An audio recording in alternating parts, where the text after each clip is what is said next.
Welcome to bakes and curries. ഇന്നത്തെ നമ്മുടെ recipe ഒരു ചെറുപയർ പരിപ്പ് വെച്ചിട്ടുള്ള കറിയാണ്. നല്ല ടേസ്റ്റുള്ള ഒരു കറിയാണിത്. ചോറിനും ചപ്പാത്തിക്കൊക്കെ ഒപ്പം ബെസ്റ്റ് കോമ്പിനേഷനാണ് ഈ കറി. അപ്പോൾ നമുക്ക് ഇതെങ്ങനെ ചെയ്യുന്നതെന്ന് നോക്കാം.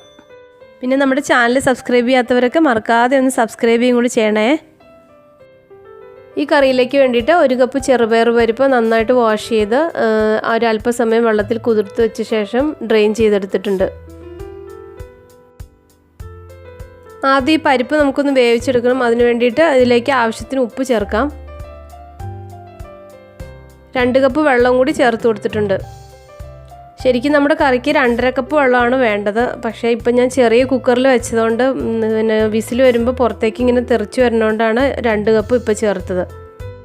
ഇത് കുതിർത്ത് വെച്ചതായതുകൊണ്ട് പെട്ടെന്ന് തന്നെ വെന്തോളും. അപ്പോൾ മീഡിയം ഫ്ലെയിമിലിട്ടിട്ട് 1 വിസിൽ അടുപ്പിച്ചാൽ മതി. പിന്നെ വെന്ത് കഴിഞ്ഞ് താളിക്കുന്ന സമയത്ത് ഒരു 1/2 കപ്പ് ചൂടുവെള്ളം കൂടെ ഇതിൻ്റെ കൂടെ ചേർക്കുന്നുണ്ട് നമ്മൾ. പരിപ്പൊക്കെ ഇവിടെ നന്നായിട്ട് വെന്ത് വന്നിട്ടുണ്ട്. ഇനി നമുക്ക് ഇതൊന്ന് താളിച്ചെടുക്കാം. പാൻ നന്നായിട്ട് ചൂടായി വന്നിട്ടുണ്ട്. ഇനി ആവശ്യത്തിനുള്ള എണ്ണ ഒഴിച്ചു കൊടുക്കാം. സൺഫ്ലവർ ഓയിലാണ് ഞാനിപ്പോൾ എടുത്തത്. നിങ്ങൾക്ക് ഇഷ്ടമുള്ള ഏതെണ്ണ വേണമെങ്കിലും ഉപയോഗിക്കാം. എണ്ണ നന്നായിട്ട് ചൂടായിട്ടുണ്ട്. ഇനി 1 ടേബിൾ സ്പൂൺ ചെറിയ ജീരകം ഇതിലേക്ക് ചേർക്കാം. ജീരകം നന്നായിട്ട് പൊട്ടിക്കഴിഞ്ഞിട്ടുണ്ട്. ഇനി ഒരു 2 ഉണക്കമുളക് ഇതിലേക്ക് ചേർക്കാം. ഇത് നമുക്കിതുപോലെ ചെറുതായിട്ടൊന്ന് മിക്സ് ചെയ്ത് കൊടുക്കാം. ഇപ്പം നമ്മുടെ ജീരകവും ഈ മുളകൊക്കെ നന്നായിട്ട് മൂത്ത് വന്നിട്ടുണ്ട്. ഇനി ഒരു മീഡിയം പീസ് ഇഞ്ചി ചെറുതായിട്ട് കട്ട് ചെയ്തതും ഒരു 6 പീസ് വലിയ വെളുത്തുള്ളി കട്ട് ചെയ്തതും കൂടെ ചേർക്കാം. 2 എരിവുള്ള പച്ചമുളക് നടുക്ക് കീറിയിട്ട് അതും ചേർക്കാം. പിന്നെ ഒരു മീഡിയം പീസ് സവാള സ്ലൈസ് ചെയ്തതും കൂടി ചേർക്കാം. ഇനി നമുക്കിതൊന്ന് ചെറുതായിട്ട് മിക്സ് ചെയ്ത് കൊടുക്കാം. ഇപ്പം നമുക്ക് കുറച്ച് ഉപ്പും കൂടി ഇതിനകത്തേക്ക് ചേർക്കാം. എന്നിട്ട് നന്നായിട്ട് ഒന്നുകൂടെ വഴറ്റിയെടുക്കാം. ഇതിലേക്ക് 1/4 ടീസ്പൂൺ മഞ്ഞൾപ്പൊടിയും കൂടി ചേർക്കാം.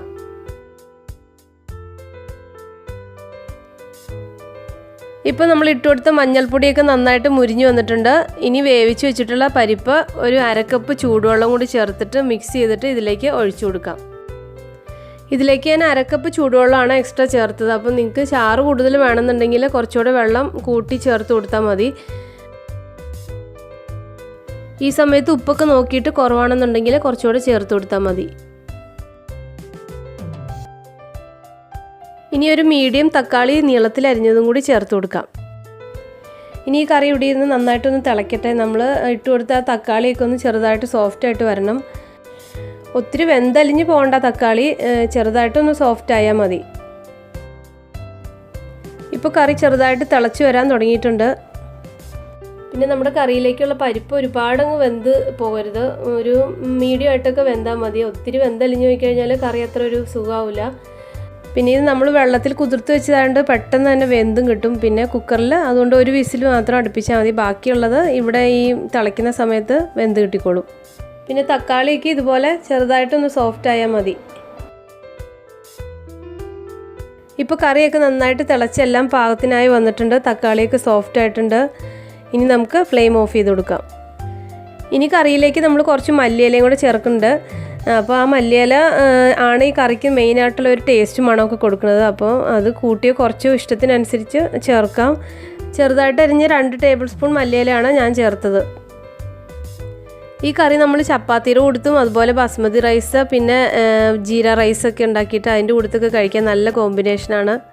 പിന്നെ ഇത് കുറേ സമയം ഇരുന്ന് കഴിയുമ്പോഴേക്കും കുറച്ചങ്ങ് തിക്കായിട്ട് വരും. അപ്പം അത്രയും തിക്നെസ് വേണ്ടാന്നുണ്ടെങ്കിൽ കുറച്ചുകൂടെ ചൂടുവെള്ളം ഇതിനകത്ത് ചേർത്ത് കൊടുത്തിട്ട് ജസ്റ്റ് ഒന്ന് ചൂടാക്കി എടുത്താൽ മതി. പിന്നെ തിളപ്പിക്കേണ്ട ആവശ്യമില്ല.